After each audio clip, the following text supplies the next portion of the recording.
Today we're going to be taking a deeper look at New World Aeternum, an action RPG set on the supernatural island of Aeternum.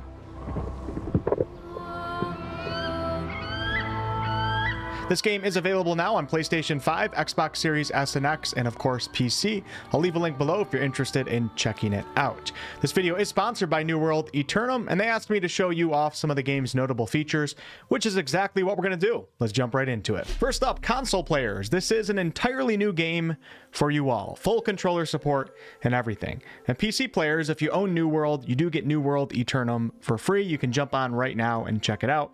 And on a side note, crossplay is actually a thing here, so you can play with friends whether they're on PC or on one of the consoles. But with that said, even though New World Aeternum can be played in co-op, and of course players, share the world with you if they're on your server, players who prefer solo RPGs can actually also play all the way through the game solo. You're not forced into groups, nor are you locked out of important story or questing content. I should also mention early on here that the game offers both PvE and PvP content, but it's up to you what type of content you want to engage with. More on that in a little bit. Now let's get into the actual game, and right off the bat here, I want to show you all the cinematic cameras and dialogue scenes. So I'm going to go pick up this quest, which is very early on in the game, shortly after the tutorial.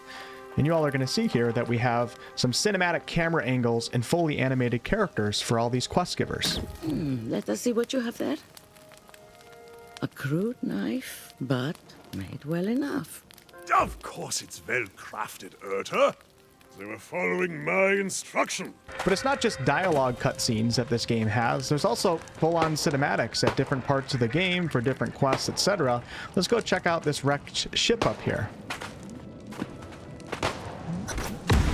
Ledger bastards! So, here I am, fighting off the demon hordes, and I'm thinking, how the hell do I get down from up here? So what do you say?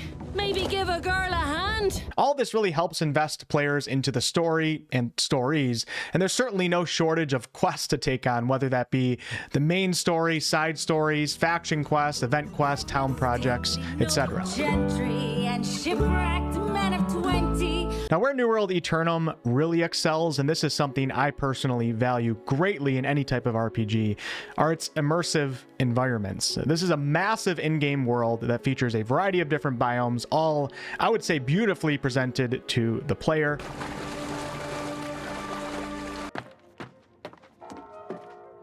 I absolutely love walking around and just exploring, and I can definitely say this is one of the most immersive shared world experiences that you can get. Also, in the world immersion department, I do want to say that the sound design in this game is really, really good, whether you're out, gathering resources and cutting down trees like I'll do to the banana tree right here.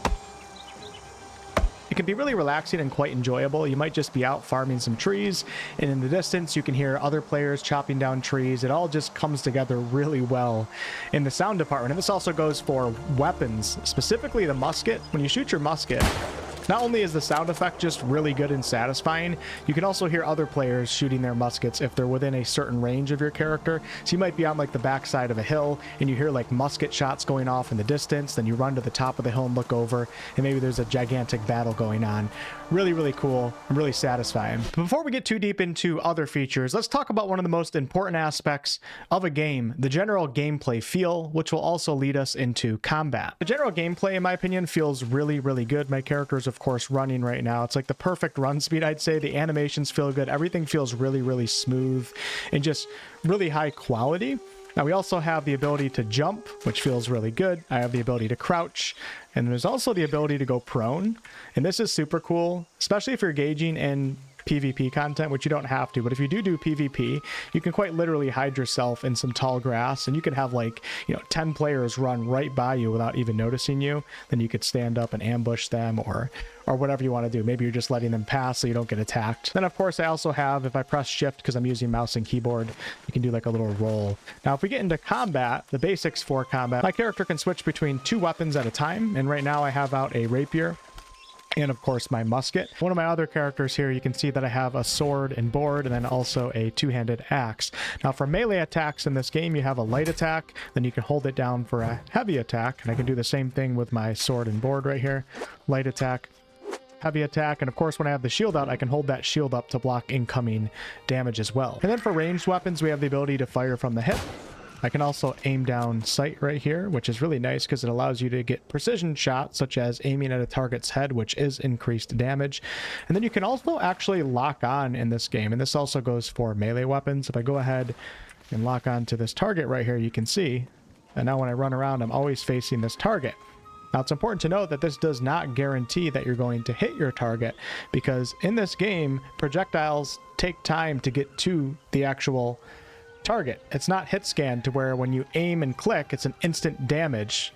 The bullets actually take time. Arrows take time to get there. Staves that shoot magic out takes time to get there. So locking on can be quite useful if you have a stationary target or if you have a target running directly at you. It's nice to have the option, but at times you're also going to have to aim down sight. Now, I love the ranged combat in this game, specifically the musket. Absolutely love the musket. You can shoot so far with it, and if I go ahead, let's try to get a headshot on the zombie in the distance right here. And there you can see I just dropped him in one hit right there. And then we'll shoot again. It's just so satisfying. Let's lock onto this character. Now, going beyond just those basic attacks right there, each weapon that you can have 3 active weapon abilities. We'll talk about character progression later on in the video. You can invest into these skills yourself. But for example, my sword and shield right here, I have those 3 skills you can see at the bottom right of the screen, each of which does something different. And then when I switch to my great axe right here, I have a set of 3 different skills.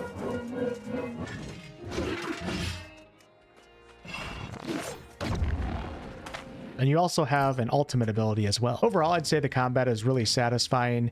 It's skill-based and also dynamic, which I do appreciate.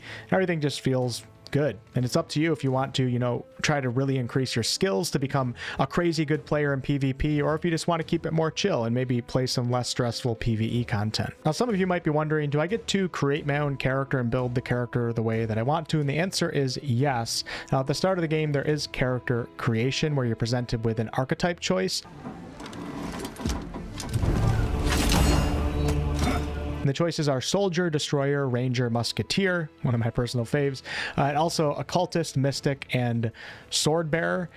These are not like set class choices here. Really what this does is it determines your starting weapons and gives you kind of an idea what you can become and what direction you can go. But the game does feature a classless system, so you can build your character in any way that you want. If we take a quick look at the progression systems here, you can see that I have attributes right here, most of which are associated with a particular weapon type, and there's different tiers that you can reach as you invest points into specific attributes that give you extra bonuses.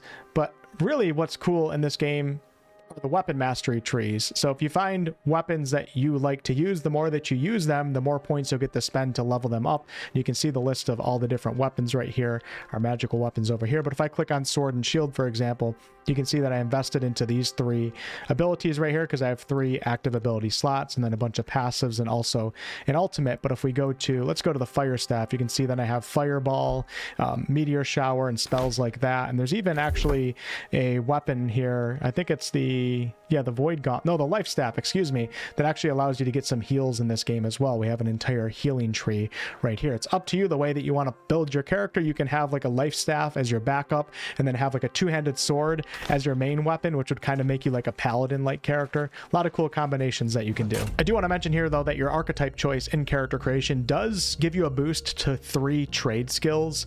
For example, the ranger gets a boost to engineering, logging, and woodworking, while the mystic gets a boost to arcana, harvesting, and weaving. Now you can absolutely level other trades, just like you can build your character any way that you want, but it's nice to get a head start in one of the trades or a few of the trades that align with your interests.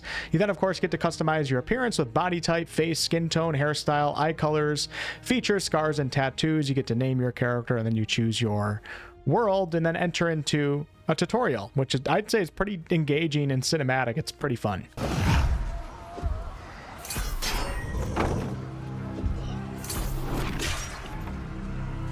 Touching really quickly on crafting, I'm going to craft a wooden longsword right here.